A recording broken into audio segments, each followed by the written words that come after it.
is the version from Friday. So you may well have to assist us by telling us what changes you made yesterday. Now, the version you have up now, Kamika, is that the one that was sent last week Friday or the one that was sent yesterday? Chair, I don't have anything else. That's Mr. Sorry. Anila? Mr. Nash, sir, he has the clean version of the one I sent yesterday. So this is the one you sent yesterday? Yes, sir. Yeah, that was suggested. Minister Smith, which version do you people have? I received an email with the updated version in the afternoon. You have that one? I have both of them. All right. Member Robinson, which version do you have? I got an email from Anika, I think, Anila, sorry, yesterday or day before. So I think I have both actually. Okay. All right. Senator Sinclair, you have both too? I got an email yesterday which referred to an updated version, and that's the one that I have printed it out. Okay. Minister Williams is she on? Any other member? Yes, Chairman, I'm here. I'm using the email that came yesterday. I know Minister Williams, myself, a couple of other members were at cabinet until late, so the version we have was the one on Friday. Okay, so I've gone through the one on Friday. I can't say that I've gone through the one yesterday, and not all of it. So Kamika. Yes, sir. What we're going to do, we're going to go page by page, and if there's any correction as we go through, you just note, kindly indicate to the committee any matter that needs to be cleared up as we go page by page. Okay, Kamika, Anila, I think Nadine, you're also on. I'm not seeing Ms. Wilkins. Anyway, Kamika and Anila, I think you people have gone through this report umpteen times. So if there's any area that you want to bring to the attention of the committee as we go page by page, kindly bring it to our attention. So I'm going to start by saying page 1, which is up before you, colleagues. Are there any concerns, any query to page 1, which refer to what I have? Page 1 is the establishment, composition, and powers of the committee. So page 1 is the establishment, and Anila, go back to the very front. To the very beginning, Anila.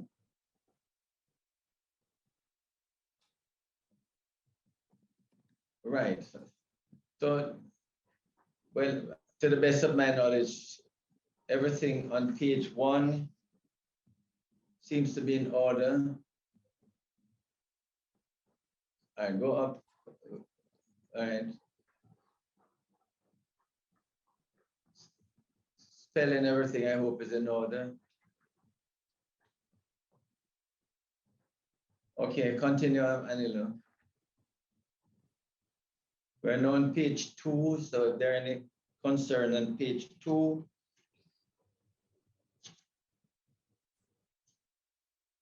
Continue.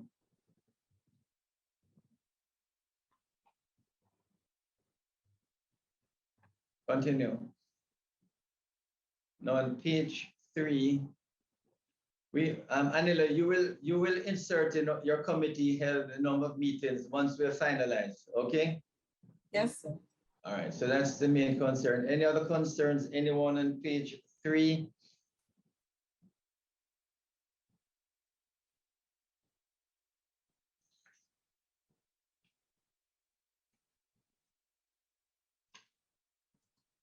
All right, so it's now we're now to page 4. Just go slowly there. Oh.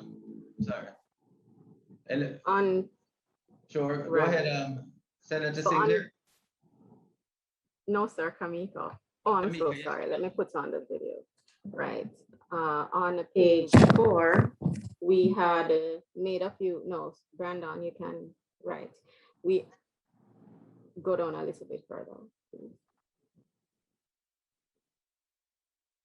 Down. Down some more. Down the page, right? Yeah.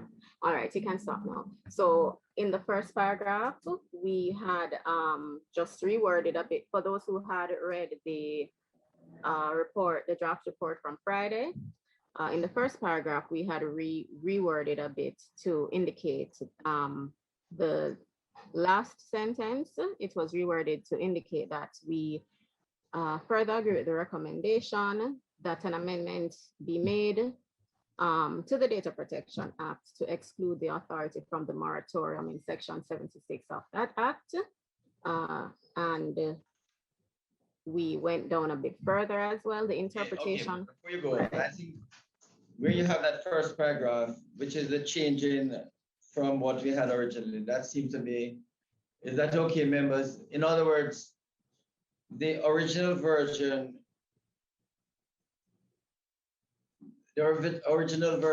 was to the effect that may be taken against the authority. Was that no proceedings may be taken against the authority upon the commencement of the Data Protection Act.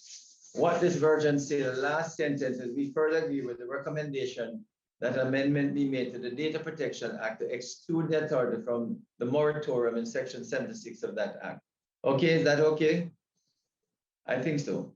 Continue. Okay, Chair, and at the last point under clause 2, we indicated some more information as to why that the term personal data would be defined, and that is due to the recommended amendment of the objects clause, as that term is now used in that new clause.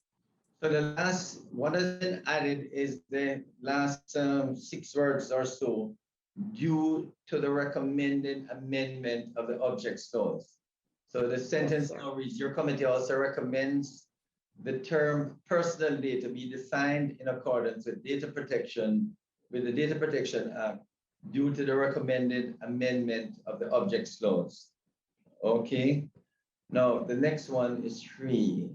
We have removed the red in the original version, and we now accept the objects clause, which is as there.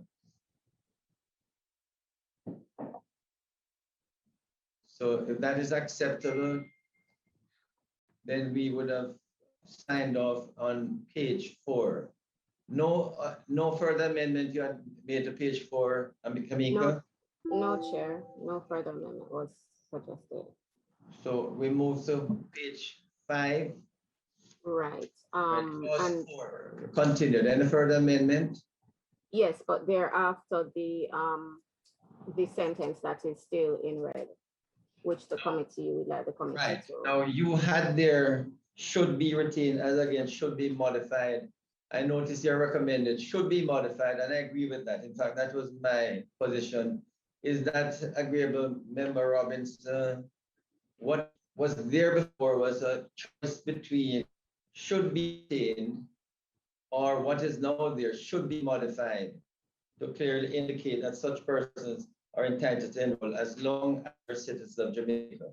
So the choice, and I support this choice because I had it in my version that it should be what it is, should be modified rather than should be retained. Very well, Chair. Okay, so CPC should make a note of that, please. And then, so that's So then, right. Then we had go back up, right.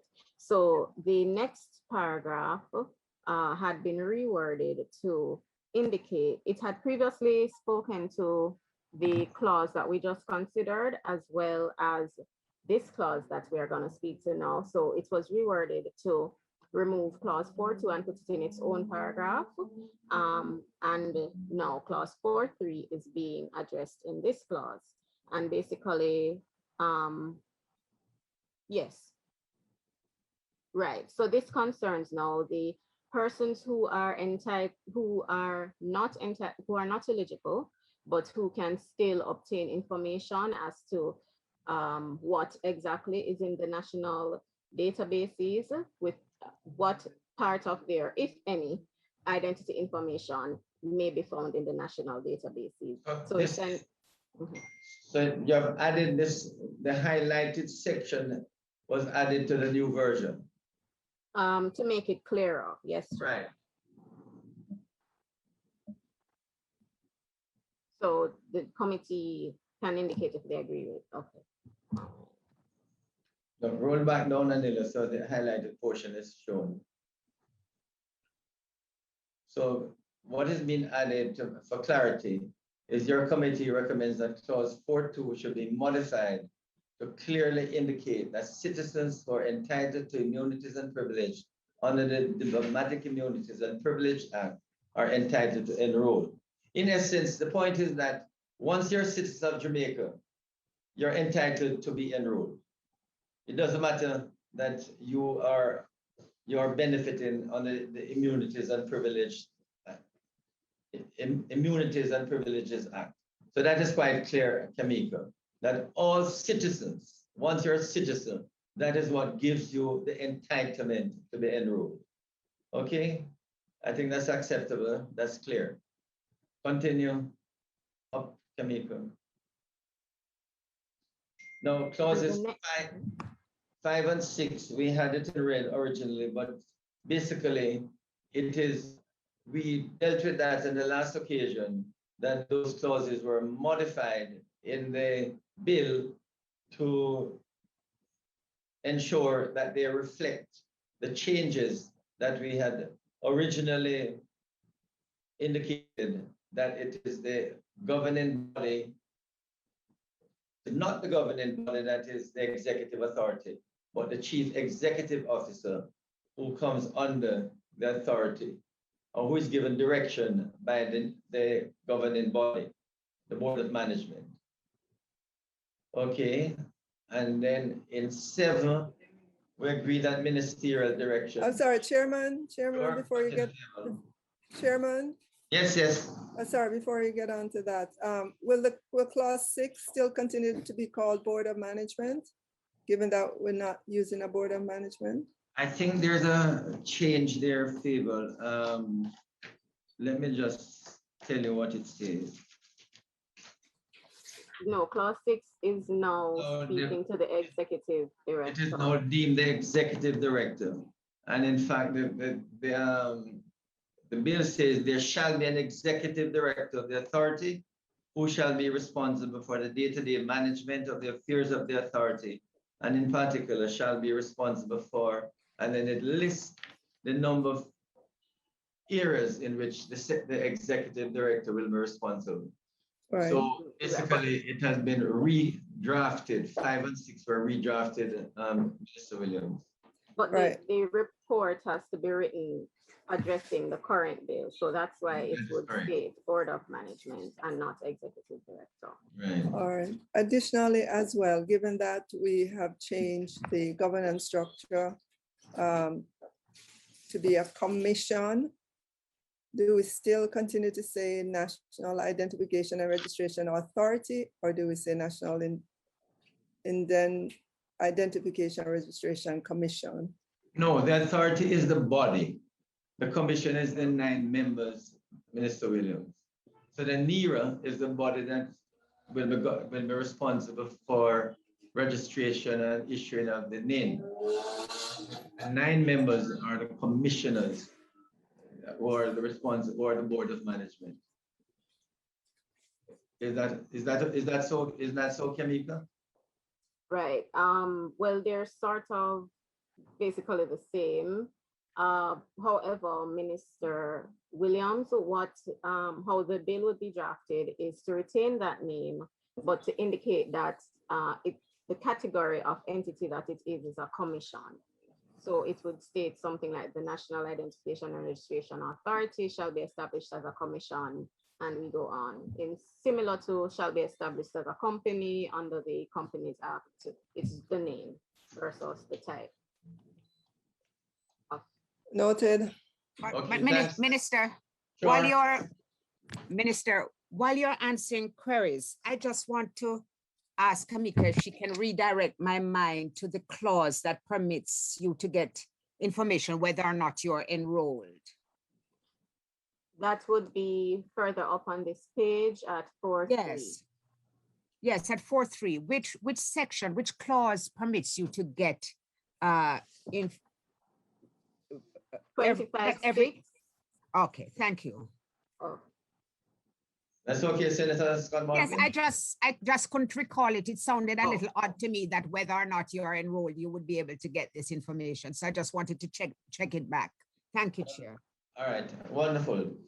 All right, remember we dealt with clause 7, so it's now okay that, so we reworded it a bit to just remove some of the excess language and thought that this was a good summary to insert instead. all right, no problem. So that's page 5. So we now go to page 6. Any changes were made to the original? Any concerns, colleagues, on page 6, dealing with clause 8, 9, clause 8 and 9? 8, basically, remember Senator Scott Motley was the one you were speaking, you had concern about the interaction with the public bodies. Okay, and you had signed off. And then clause 9 basically dealt with the security of the national database. So this is page 6. You had made no changes as such, no updates to the Chair, page. we hadn't. No. So what was there on the original is still there. Yes, Chair. If there are no concerns, colleagues, we could move to page 7.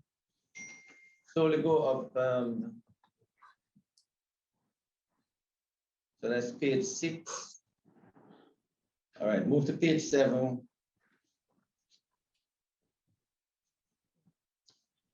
Chairman, Yes, Minister Williams. in clause 10 on page 7, just an edit. Yes. The first paragraph, last sentence. Prevention of. With prevention of, yeah. Right, I saw that. So in the first paragraph, it should read retained to assist in the prevention of identity theft. So there's an of before identity theft. Yes, I saw that. Of identity theft. Good.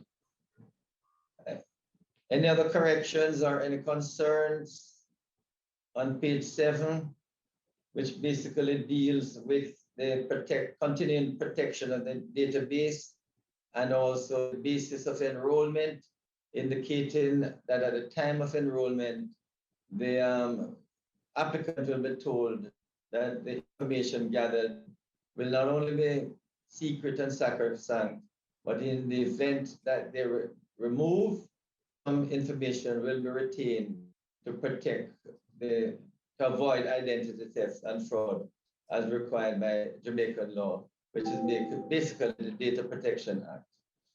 So that's page 7. We go to page 8 and that is Page 8, right, 10. in clause, Chairman, clause in, well, the first sentence, the first paragraph. Fraudulently. Yeah, from being fraudulently. Fraudulent, not yeah. fraudulently. All right. Chair? No, it's incomplete. Oh, It looks okay. incomplete though, Chairman. Yes. No, the point is that they have removed from the last one, the second paragraph. So all that remains at the top.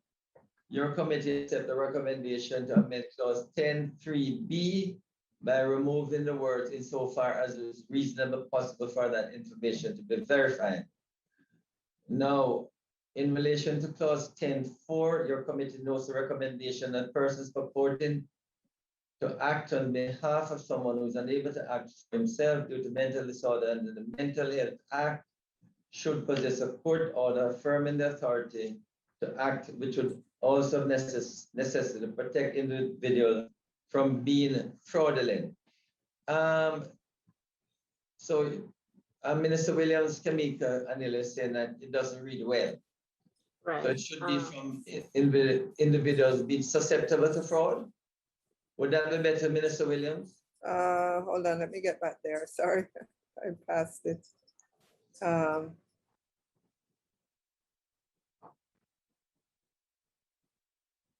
Sorry, Chairman. Okay. No, what was there before, Minister Williams, from being fraudulently, which didn't read well?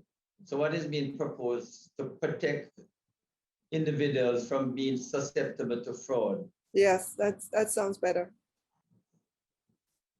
Okay, so do we all agree on that, being susceptible to fraud? So Anila will make that change to make it read better. And in the line above, Chair, the word authority should be capitalized. No, hold on. No, it shouldn't. It shouldn't. No. Incorrect. Right. What you have there is possess. Yes, it's correct. Sure. No. Well, a court order is capital, but not authority. Right. Yeah. All right. So that is page 8. Did you make any other corrections? No, Chair. Any concerns on page 8, anyone? If there are no concerns on page 8, we go to page 9. Now, page 9, the original, we had to, in level 1, the committee notes the concern that too much identity information is being requested, which may be a breach of the data minimization principle. We do not accept the recommendation to reduce the identity information in the bill. That was in red in the original document. I think we agree with you, Secretariat. Now the question is, we accept the recommendation for the birth number to be included in the list of references numbers in clause 11(1)(c). Is that agreeable, everyone, that we accept the birth entry, which in fact will be utilized anyway, save and except for those persons who are not born here or who may be adopted?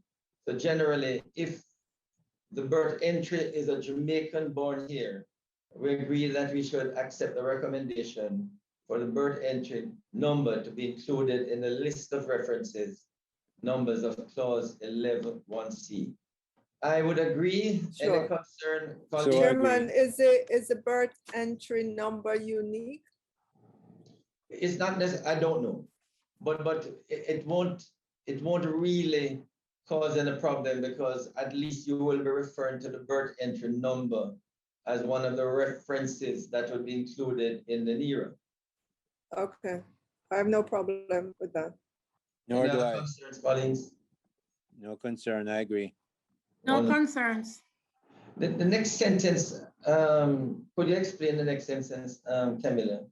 In relation to clause 11(2), your committee recommends that the bill should outline a minimum data set, and you had in bracket in the original that would be accepted as sufficient to effect the enrollment of an individual. Now, you had that in bracket in the original. You have removed the bracket and you have clarified it. Right. So initially the two options were that the data set would be accepted as sufficient to effect the enrollment of an individual, or upon receipt of the minimum data set, the authority shall enroll an eligible applicant. Okay. And after the yes, okay, I see. So I agree with that. And bear in mind, colleagues, the original draft of the Friday had a choice, and no, the Secretariat has recommended the present phrase. And I think this is okay. Roll up, Anilo. And that's the biographic information that would be required. So those would be mandatory essentially. Wonderful. All right, continue now. So at the end, you wanted us to determine this last one.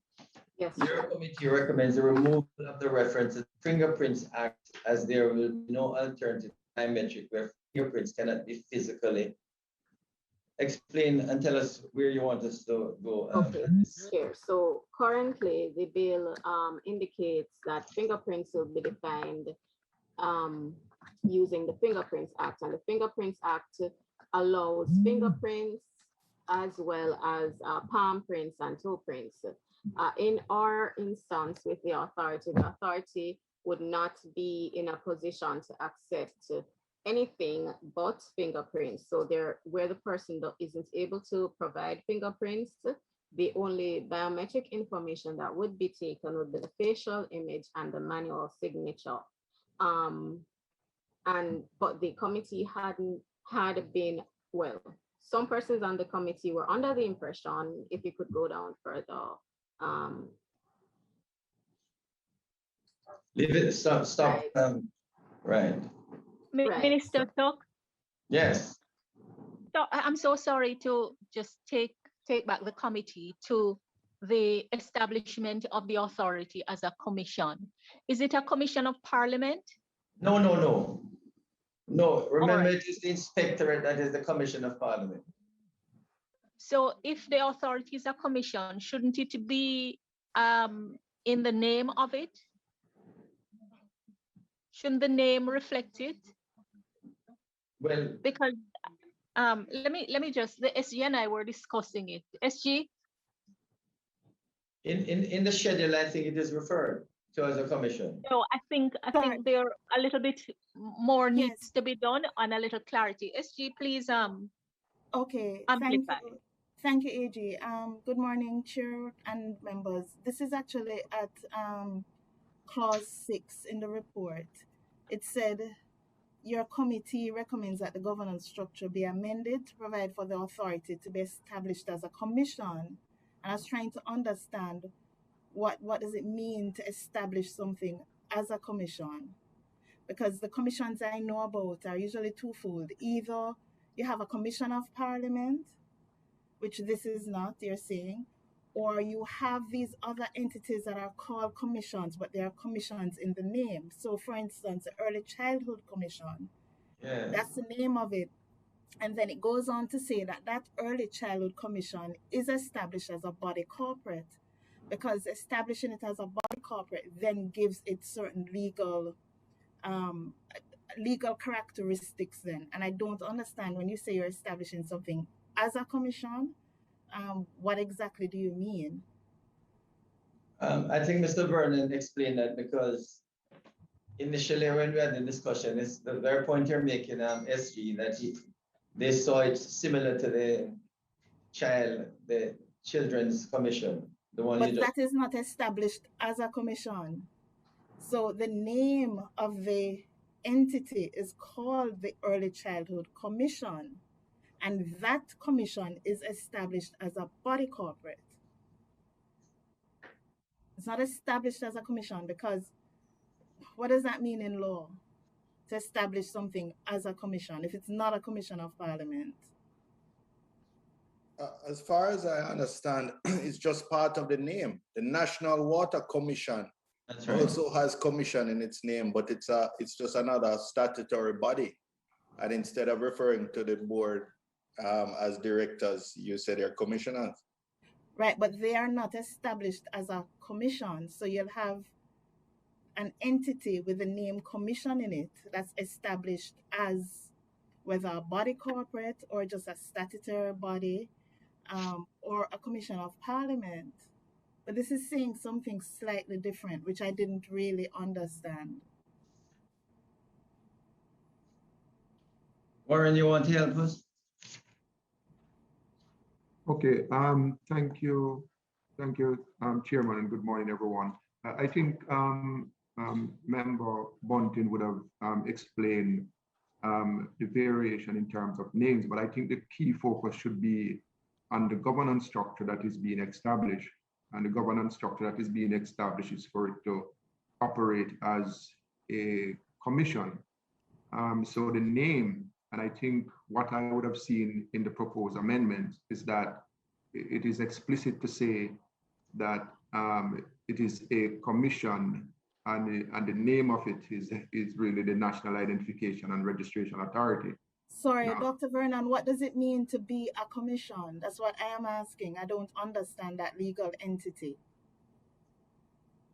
So I can explain it from in the business context, and the rest of the team can explain it from the legal side. And my understanding is that a commission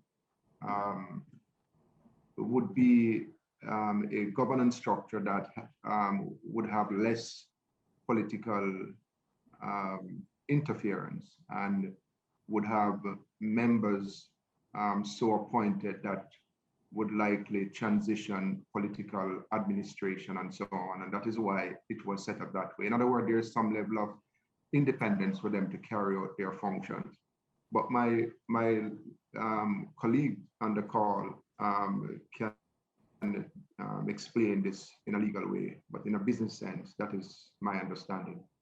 Sorry, but what you're explaining to me sounds more like a commission of parliament. And that's what I'm trying to say though. If you're saying, because this is still a body corporate, you're establishing it as a body corporate. So as I indicated, I'm explaining the business function, and the legal team can explain the legal component. Who's going to do that, Kamika? Right. Or? So what we were trying to achieve, Solicitor General, was to still have a body corporate, but our instructions were to have it not as closely linked to the executive, to give it some more independence. The structure that we were asked to look at or to utilize was a commission similar to the Early Childhood Commission, for instance.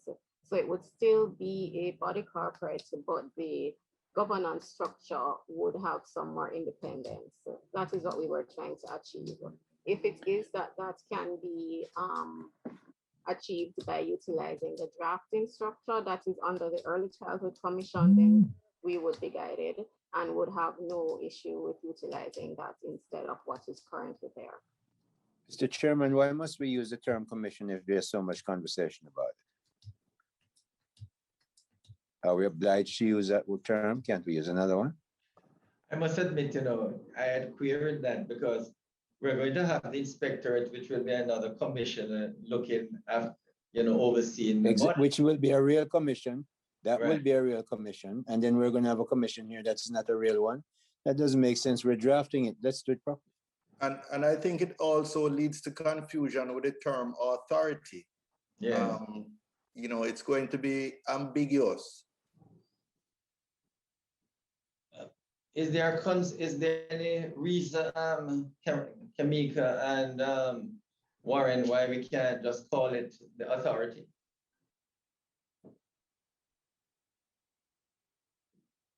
We can say for the authority to be established as a body corporate.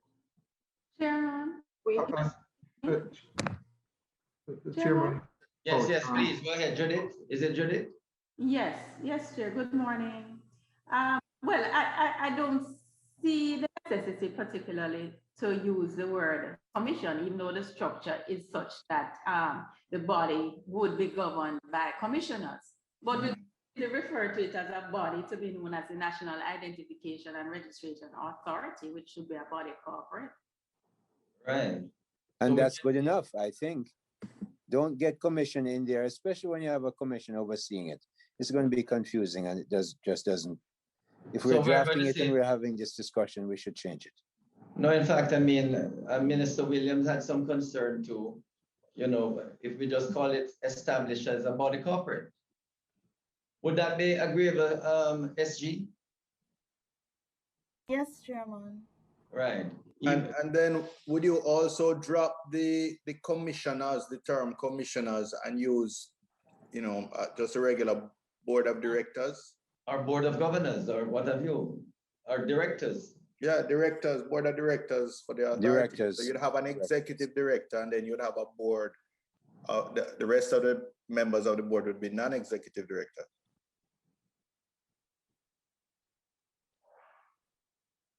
And you have any problem with that, Warren and Kamika? You're the NITS team. I know you're the ones who are pushing it.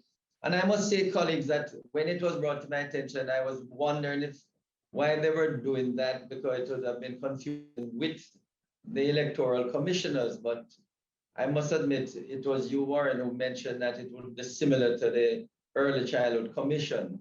But now that the SG is bringing up certain concerns, can we just agree that we'll change it and don't call them commissioners, but call them the board of directors or the board of governors, whichever is more appropriate? Judith, what would be board of governors or board of governors? Board of directors, Chairman. I think Would that be okay, I Judith? board of directors.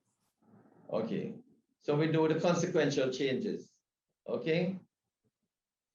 All right, so thanks AG for bringing it up, and thanks SG, and thanks members for that. Okay, Minister. Right, so we are going to go back now to 11, where we had some concerns in relation to the Fingerprint Act. Kamika, you were explaining. So the current, right, the bill rather, currently defines fingerprints utilizing the Fingerprints Act, which speaks to not only physical fingerprints, but other prints that can be obtained from other parts of the body. Move up some more, Anila. You're going to the bottom of page 9 and the top of page 10.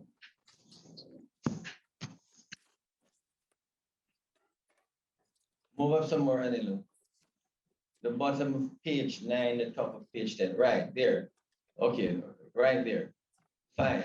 So you want us to make a decision here on this? Right, as to whether or not the intention will be to enable taking of other types of biometric information, or whether we should remove the Fingerprints Act entirely so that only physical fingerprints may be taken. Right. So basically, my understanding, Kamika, members, is that if we don't use the term Fingerprints Act, we might be where fingerprints are not available. We may not have any other biometric available apart from facial and signature. In the second part, where we recommend that the reference Fingerprint Act allows toe prints and palm print. Is that correct? The Fingerprints Act does provide where fingerprints are not available, then toe print or palm prints could be used instead. Isn't that the understanding, Kamika? Yes, I would support that, Chairman, because with only facial recognition as a photograph, you really have no biometric. Right. So then what we're recommending is the second part, the second sentence, and not the first part. Is that okay, colleagues? Well, so we're removing the first sentence. We're agreeing to the alternative, which is at the top of page 10. Is that the one? Yes. Is that so, Kamika? Chair, I believe Mr. Vernon had some issues with that. Perhaps he'd like to elaborate on. Go ahead, Warren.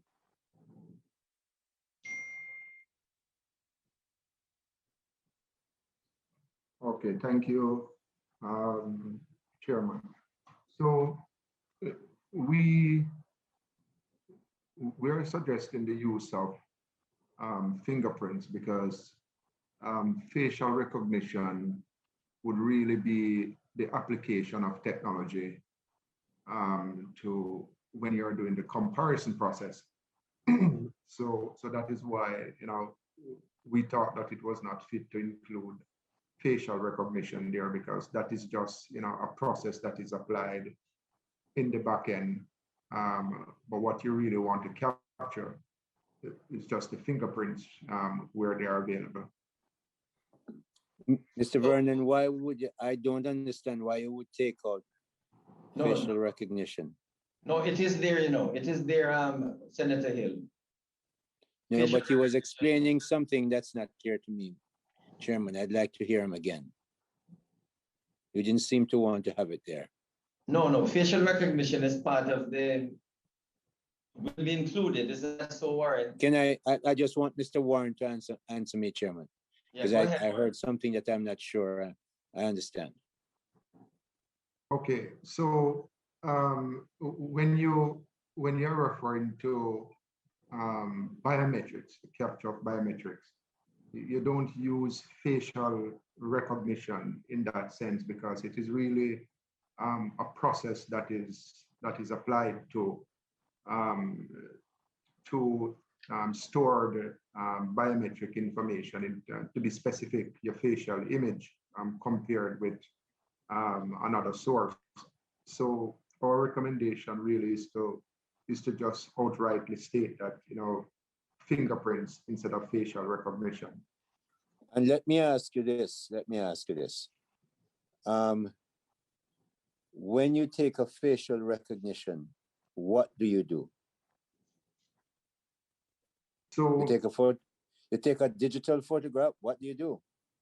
Okay, so when you take a digital photograph, in the process of taking a digital photograph, you take that photograph and you store that photograph in a biometric database.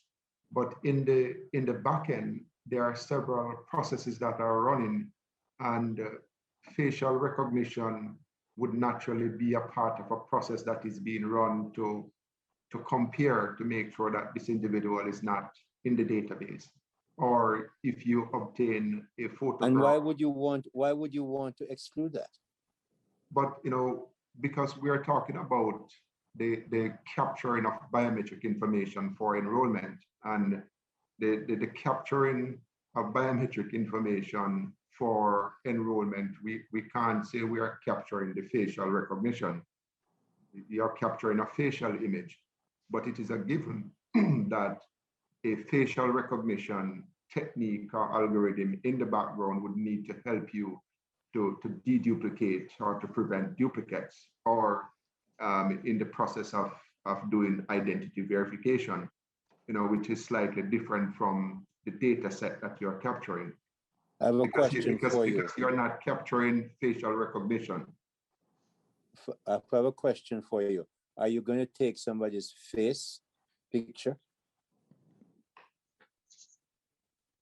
Well, what is being proposed based on the policy to deduplicate is to take a picture of the face, which is really a common practice for identification cards. So Warren, in the two versions we have here, you're recommending the second version that we have on the screen. There are two versions that have been put to the committee. So my understanding is that you're recommending the second version. Yeah, but it does not have anything about recording a face. Is that done somewhere else, Mr. Werner? It is elsewhere, Senator Hill. This is just Yes, that is correct. With fingerprints.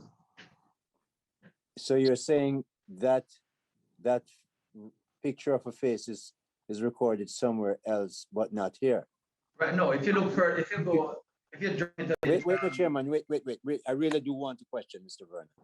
There's a reason why I want to do that. So if you don't mind, sir, give me a little time. This is important because this is the key of the whole thing. I want to be clear in my mind. Okay, Kamika, if you're operating the document, can you move up to the data set to be captured? Can you go back to that section for me? Stop right there for me on the biometric information. So we have a list of biometric attributes.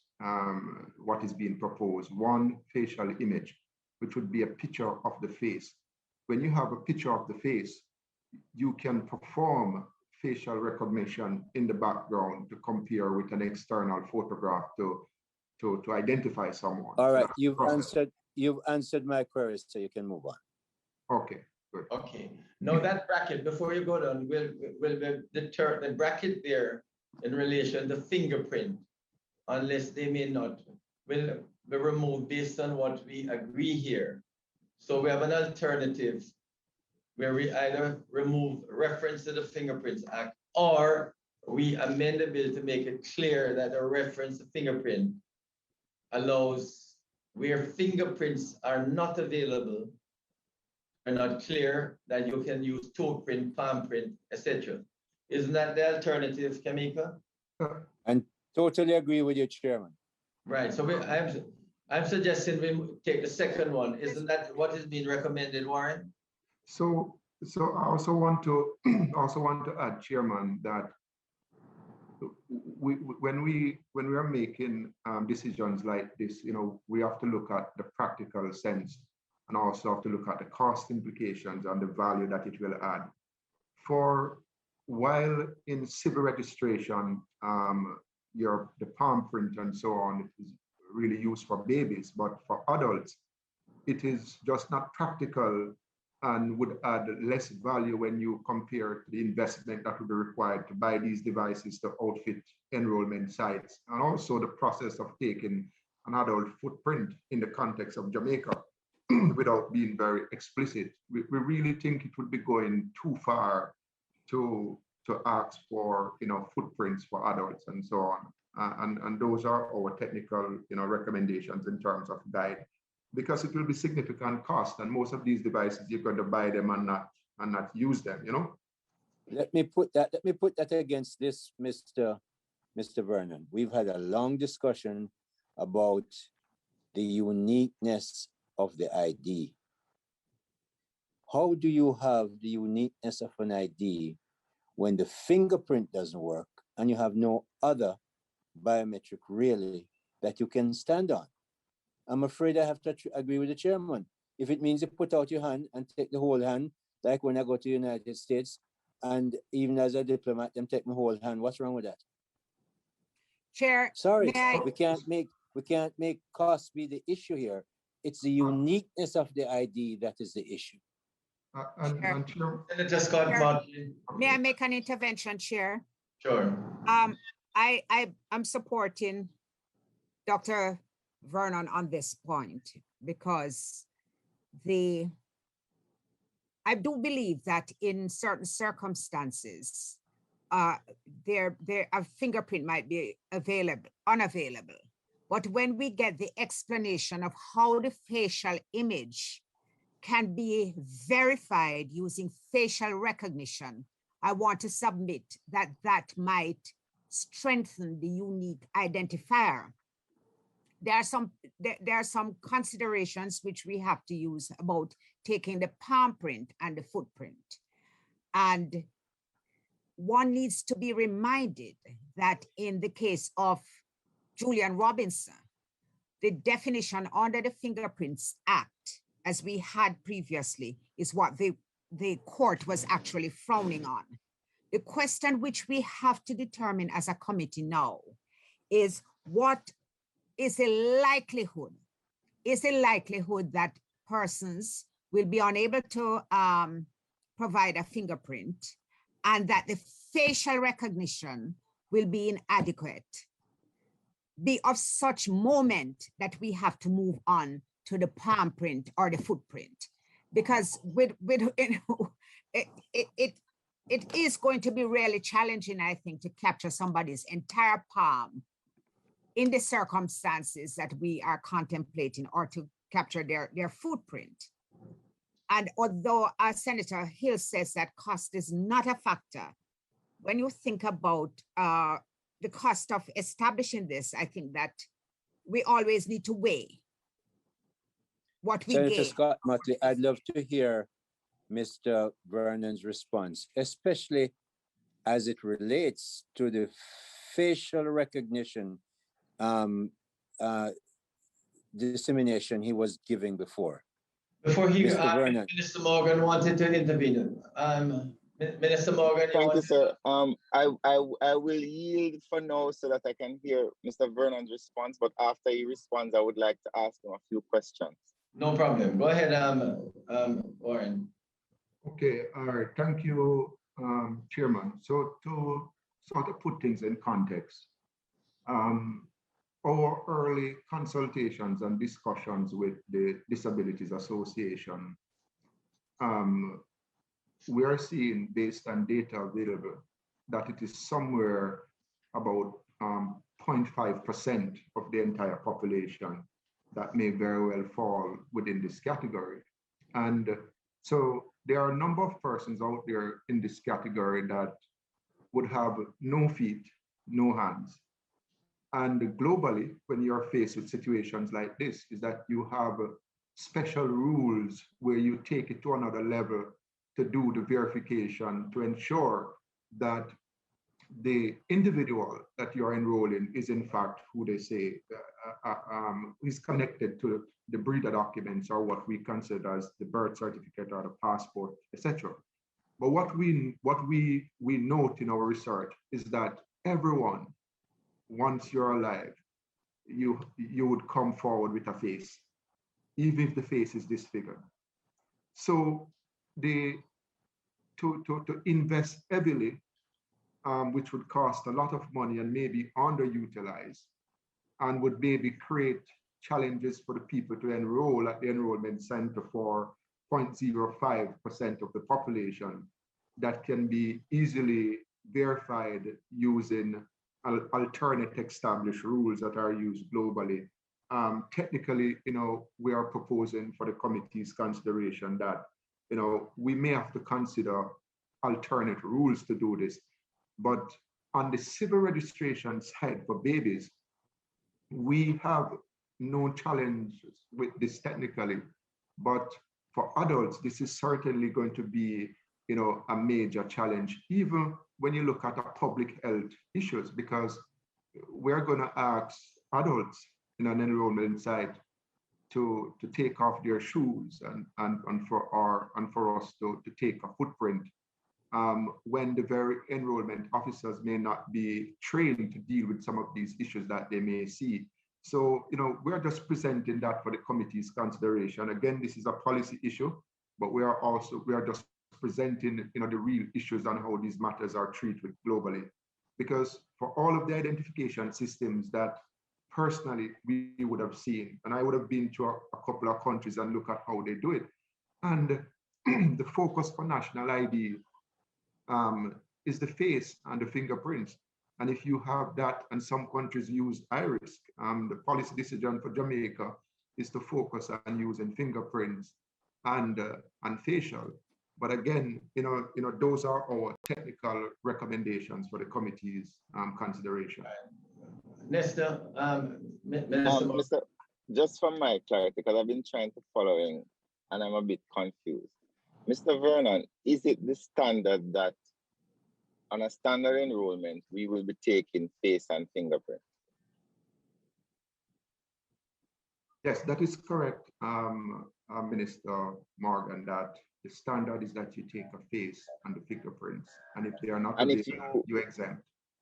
If the standard is to take a face and a fingerprint, and I have no hands, I met in an accident, I have no hands, what happens then? Okay, so there are special rules where you would exempt the person, but you go through a secondary verification process to make sure that the individual that you are enrolling is in fact connected to the birth and so on. Is that secondary? That's not stated here. Is that okay, Mr. Hill? I accept that one if it is correct. But is it that second verification process as effective as what would have been prominent at the first instance?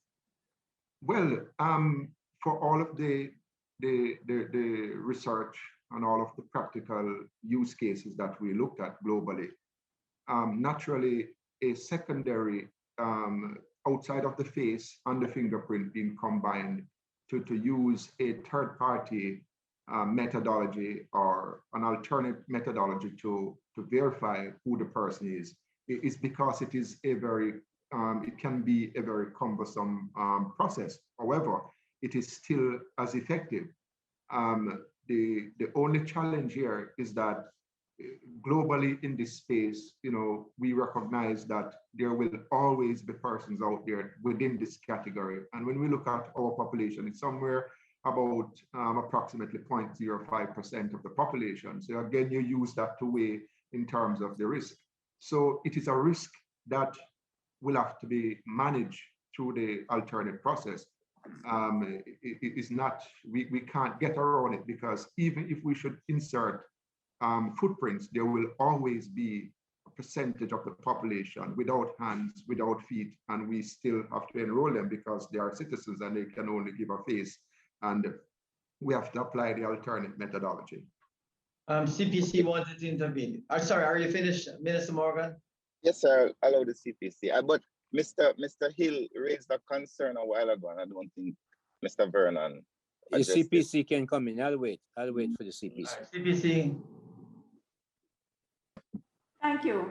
I just wanted to, well, I had an issue with the way that the report is worded there, that second alternative, because what is being proposed wouldn't require a reference to the Fingerprints Act at all, because the definition there only speaks about fingerprint, including a palm print and a footprint.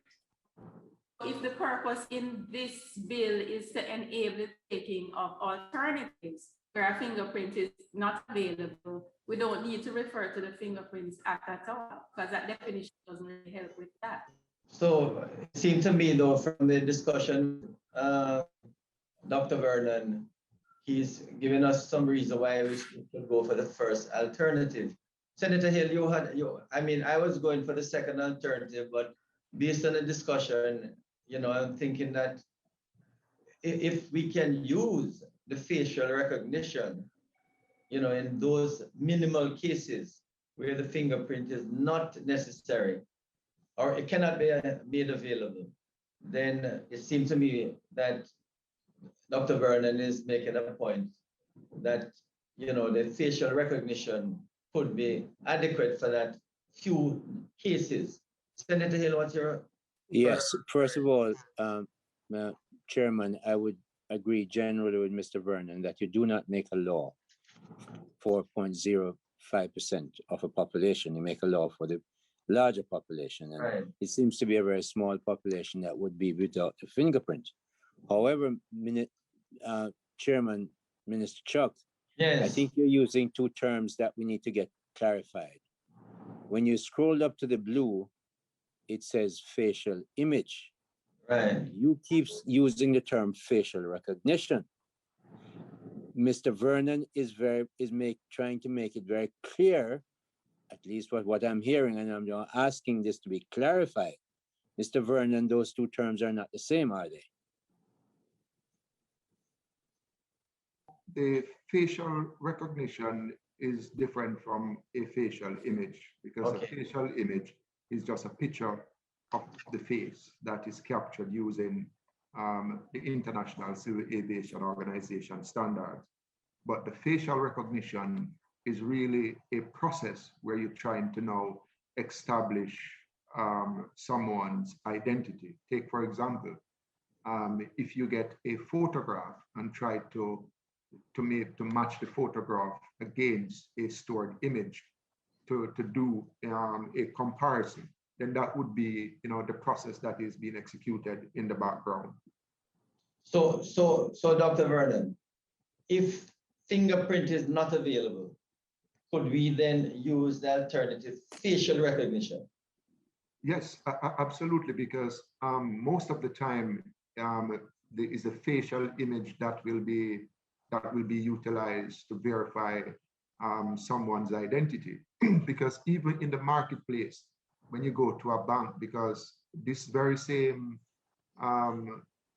bill where we would have promoted that fingerprints will never be shared, fingerprints are being captured to make sure that we deduplicate, to make sure that we have a unique profile, and that fingerprint will be stored offline and so on. But the facial image is in fact going to be, or what is being proposed to be, the primary means by which Mr. Vernon, please. You keep using two terms. Can we use facial recognition in this blue? Instead of facial image. Instead of facial image. Can we put facial recognition instead of facial image there? Everything you told me about fingerprints and so on, we now need facial recognition. It wouldn't be appropriate, Chairman, because this section, my understanding is that this section speaks to the capturing of data. For, it says biometric information right here. Yes. So it is capturing your biometric information or your biometric attributes, whether we use those terms interchangeably. So manual signature would be a biometric attribute. Facial image would be another biometric attribute. And fingerprints would be your biometric attributes also. But Mr. Vernon, don't you see what I'm trying to say? Facial image, based on what you've explained to us, is different from facial recognition. Yes, I agree. What you're saying to me that we can't use facial recognition, and you're going to lose fingerprint, and you might very well lose fingerprints. My question is, why can't we use facial recognition instead of the term facial image? Explain to me, please. Okay. So if I may just add, yes, Chairman, go ahead. So in the third biometric information, fingerprints, unless they may not be provided, could we put their facial recognition as the alternative? Because that is what you said. If the fingerprint is not. That's right. That's what you said, Mr. Vernon. Right. If fingerprint is not available, then could we use facial recognition where fingerprints is not available? Fingerprints are not available. So before you answer that, sir, Mr. Vernon, before you answer, the reason why I intervene is because your answer could be added to what my question is. What is wrong with facial recognition? Isn't facial recognition a higher level and a more effective way of identification? Is there anything wrong with using that instead of facial image? Not a biometric information. So Chairman, if I may. Facial. Minister Smith has been trying to get on. Go ahead, Marsha. Yes, I'm listening to the discussion, and I would agree with Dr. Vernon. It appears to me that facial recognition is a process that is applied to an image, and it would not be an appropriate identifier under the biometric information heading. What ought to remain is a facial image, because the recognition of the process that would be applied to this image to verify the identity. So it does not become the biometric information. It is rather a way of processing that information. That is my understanding. And in any event, facial recognition, being a technical process, will change with time and with the improvement in technology. So I believe that the facial image, as stated, is the correct description. May I jump in here too, Chair? Yes, Senator Motley. To fully support what Minister Smith has said, my understanding of the explanation from Dr. Vernon is that you have the facial image, but you can use facial recognition as a technique to verify that the facial image is an accurate one.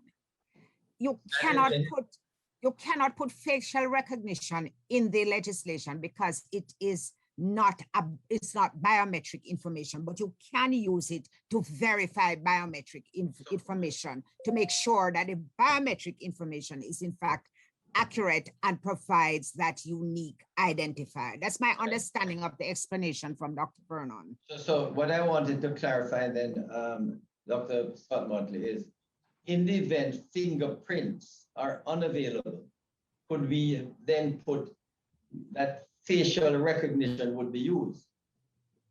My own view is that it is not necessary to state it because it is a process which is available even if fingerprints are available, just to confirm the person. In other words, if at the passport office, they use facial recognition, they don't tell you they are going to use facial recognition, but they have your photograph and can use facial recognition as a strategy to verify whether or not this person is who they say they are.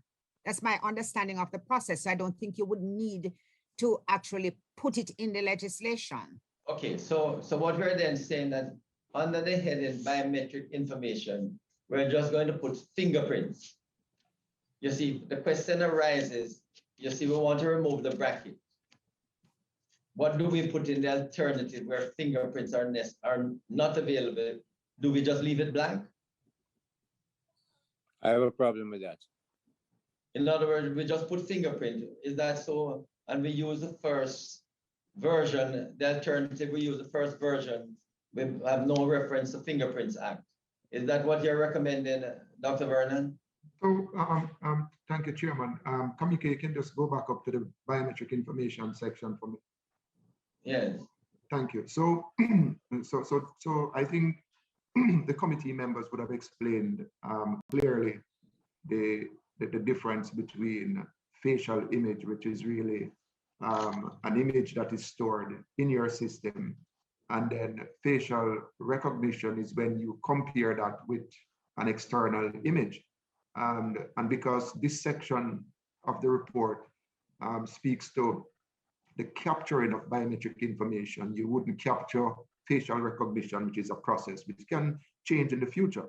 For fingerprints, what we would suggest for consideration here is that fingerprints, we can look at the alternate as prescribed and in regulations which will change over time, because there are steps that you can follow to make sure that one, you carry out due process to make sure that the birth certificate that is presented to you is in fact the birth certificate for the person that you're going to enroll. You make sure that if the person has a passport and they present that to you, or a driver's license, or whatever is presented to you as what we call breeder document or existing document, you make sure that you vet them. So it is a vetting process. So I would suggest that in the primary law, that we don't get too detailed, but rather we would say as prescribed, and in the regulations, which we are currently working on, we can outline in there what is it that we are prescribing to be used as an alternate methodology to where fingerprints are not available, or where someone don't have any hands or any feet, how that is done, because there are established steps to take. What are you put? So you're but that's what we've been asking. That's what we've been negotiating. What's the alternative? So for alternate, so where the fingerprints are not readable, an alternate process as prescribed. Okay. As prescribed. And then in regulations, we outline, those processes, and recall, Chairman, that you asked us to get the draft regulations ready. And this can be reflected in there so members can see the steps that will be taken. Because can you give us an idea what those would be, Mr. Vernon? Can we have an idea what those would be? I mean, I can't agree to something in the dark. I have to have an idea what the alternative to the fingerprint might be in your view, as it might be in the regulation. Okay, great. So let me give you an idea now. So the first step as part of the verification, and there are two branches, because there's one part where the person is already in the system, but we are focusing on where the person is not in the system. So the first step is to ensure, one is to ensure that the facial image that is presented on any secondary document, that is in fact the picture of the individual before you. And there are several ways to do it based on our existing system. If we take the passport office, for example, and you're going for the first time you're going for a passport, they are not taking your fingerprint, but what they would have done is that they use existing processes where a JP, a Minister of Religion, maybe an officer in government at SEG 1 or above, a school principal, a bank manager, etc., would sign that photograph, or even a member of parliament or parish councillor would sign to say, yes, I am attesting to say that this is John Doe, known to me for X number of years. You submit that photograph to the passport office now, along with your birth certificate and the application form duly signed. And that is what they use to enroll you for the first time. Now, on the national ID side, and globally, what they do is that they ensure that, one, the birth certificate that is presented, they go through a verification process. One, they make sure that, they check the parent information to make sure that, yes, it is connected to this individual. They make sure that the photograph of the face, which is always available, even if the face is disfigured, that somebody can attest to say, yes, this is John Doe. So those are the basic steps that would be followed. But because the percentage is so low when you look at the population, it is not considered to be of high risk. And they go through the vetting process that way in order to vet the person. Okay, now, when the ID is created, they generate a PIN, and they generate other, they put in place other controls that would prevent this. All right, thanks, Dr. Vernon. Unfortunately, colleagues, we are so close because PSC starts at 10, but they need some time to set up. So they're asking us to sign off shortly because they're doing a hybrid, the PSC, of which member Julian Robinson is chairing. But it seems to me that we can conclude by saying fingerprints and we are not available as prescribed in the regulations. Okay, I think that's what we're saying. I think that's fine, Mr. Chairman. Senator Hill? And I'm convinced that the portion of the population percentage is so low that the risk is quite reduced. I'm quite willing to go along with this. But Dr. Vernon, make sure the regulations are clear as to the alternatives when it actually does happen, that somebody doesn't have. So the effect of it is that in relation to clause 11, the end of it, we're going with the first line that recommends the removal of reference to fingerprint and not the second phrase. Okay, so it's the first one where we're using. So we're going to continue tomorrow. We have gone through just about 10 pages. We have another 10 pages. I think they should be fairly smooth, most of the rest for tomorrow. So colleagues, thanks again, and thanks for the discussion this morning. But in order to allow PAC to set up a hybrid committee meeting, we're going to ask that we ask for an adjournment at this time, and we continue tomorrow at 8:30. Yes, I please. Understand your point, but I don't think. Sorry, go ahead. Go ahead, Senator Motley. Your mic is off. Your mic is off, Senator Motley. Go ahead. Okay, we can continue tomorrow morning to finalize any points raised, Senator Motley. But PSC wants to set up at this time. So we continue tomorrow from page 10, and we have basically 10 pages to complete. Thanks again, everyone. Motion for adjournment, please. So moved. Thanks, AG.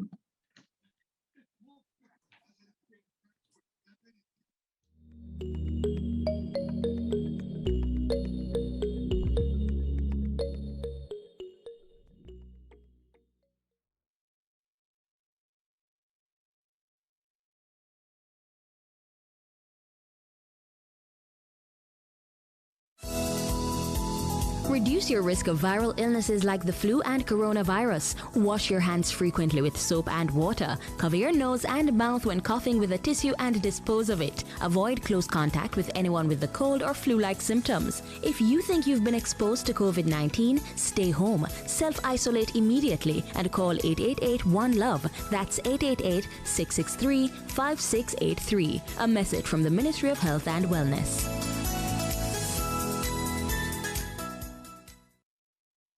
Jamaica is a beautiful place. Our people have a beautiful spirit.